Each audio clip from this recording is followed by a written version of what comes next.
Good morning friends. दोस्तों, इस video में एक क्वेश्चन मैं ले रहा हूँ पैरेललोग्राम का। बहुत ध्यान से आप देखिएगा और ये कंसेप्ट आपका क्लियर हो जाएगा। एक कंसेप्ट ही नहीं, एक क्वेश्चन ही नहीं, बल्कि इसके साथ एक जुड़ा हुआ कंसेप्ट भी है जो आपको एक नहीं कई चीज़ें मैं आपको एक साथ बताऊंगा, तो बहुत ध्यान से सुनना। देखिए, क्वेश्चन ये है दोस्तों कि ये एक पैरेललोग्राम है जिसका नाम है A B C D. Okay, A B C D. इस पैरेललोग्राम में यहाँ से एक एंगल बाइसेक्टर ड्रॉ किया गया है जिसका नाम है ए ई। ओके, और बी सी की लेंथ, ये वाली लेंथ जो है आपको दी गई है 2.8 सेंटीमीटर। Alright, okay. एंड ये जो पूरा एंगल है आपका, ये दिया है 88 डिग्री। ठीक है, और आपसे पूछ रहा है फाइंड करो, find length, find the length of DE.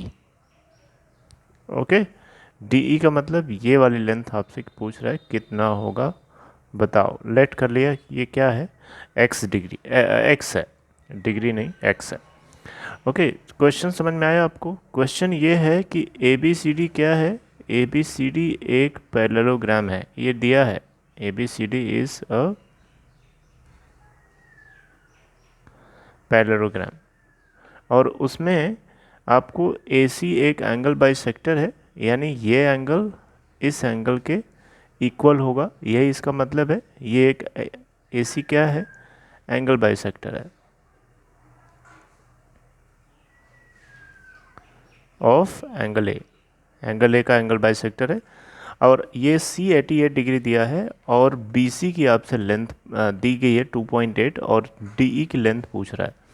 तो देखो, इस क्वेश्चन में बहुत सिंपल सी चीज़ यूज़ हुई है, आपको मैंने कभी नहीं बताया होगा तो मैं अभी बता देता हूँ कि अगर ये एक पैरेललोग्राम है, इसके नाम सपोज कर लेते हैं ए बी सी डी है, ए बी सी डी। तो पैरेललोग्राम की एक प्रॉपर्टी ये होती है कि ऑपोजिट एंगल्स जो होते हैं आपस में इक्वल होते हैं। यानी अगर ये 88 डिग्री है तो एंगल ए भी क्या होगा, वो भी 88 डिग्री होगा। And if we draw an angle bisector from A intersecting DC at E, then these two angles will be equal, that is 44 degree के हो जाएंगे दोनों। ठीक है, और are you getting my point? और अगर ये पैरेललोग्राम है तो ये दोनों लाइंस आपस में पैरेलल होंगी, तो ए ही एक ट्रांसवर्सल की तरह काम करेगी। तो अगर ए ट्रांसवर्सल है तो ये अगर 45 डिग्री है तो क्या ये 45 डिग्री नहीं होगा? Alternate 44 degree alternate interior angles है, आपको पता होना चाहिए ऑल्टरनेट इंटीरियर एंगल्स क्या होते हैं, दे आर इक्वल। तो अब देखो ध्यान से ट्रायंगल ए डी ई को, ए डी को ध्यान से देखो। सॉरी, आपको कुछ कैलकुलेशन नहीं दिखा पाया, आई होप आप देख रहे होंगे, आई होप आपको दिखा होगा ये। अब ट्रायंगल ए डी को ध्यान से देखो, ठीक है।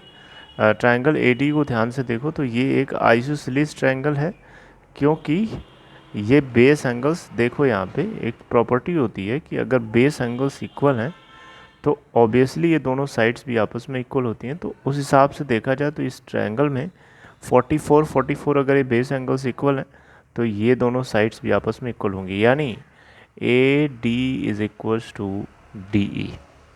और आपको पता है कि ये पैरेललोग्राम है, तो बी सी और ए डी तो आपस में इक्वल ही है, क्योंकि ये पैरेललोग्राम में ऑपोजिट साइड्स इक्वल होती हैं।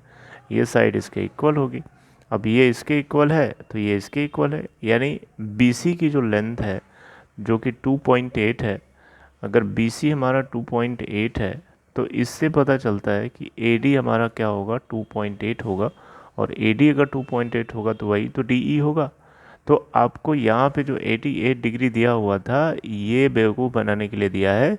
इससे हमने बस ये पता किया कि ये 44 के हो जाएंगे और उसके बाद ये दोनों एंगल्स इक्वल होंगे, तो हमने उसका सिर्फ इतना यूज़ किया कि ये एक आइसोसेलेस ट्रायंगल के लिए नेसेसरी कंडीशन की तरह।